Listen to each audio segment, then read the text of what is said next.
India is an old country, but a young nation. And like the young everywhere, we are impatient. I am young, and I too have a dream. I dream of an India strong, independent, self-reliant. These words by Rajiv Gandhi sum up the man, the Prime Minister, the leader, a deeply grounded man. Rajiv Ji's drive and inspiration came from the love he shared with his family, a love extended to the entire nation. During his tenure as India's youngest Prime Minister, Rajiv Gandhi proved he was a visionary who understood where the world was heading and steered India accordingly, so that one day she could lead the world like she is destined to. His dreams of turning India towards the computer age was so successful that today India boasts of its own Silicon Valley, with Indians leading tech giants across the world.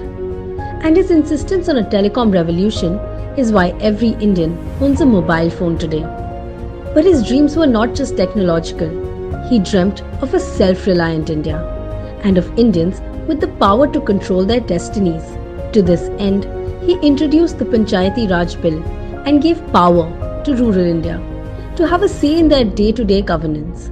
Having been raised by a strong and independent woman and married to one later, Rajiv Ji was especially respectful towards the importance of having women representation in India's power structure, and therefore introduced 33% reservation for women in panchayats and nagar palikas.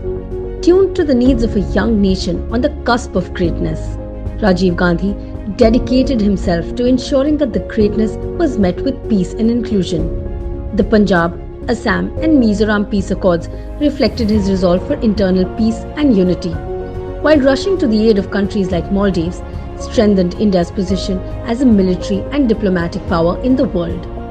His dedication to peace may have taken his life 29 years ago, but the light of his greatness can never be dimmed, as it diffuses all that it has touched. And Rajiv Gandhi touched the lives of billions of Indians for ages to come. Thank you, Rajiv Ji.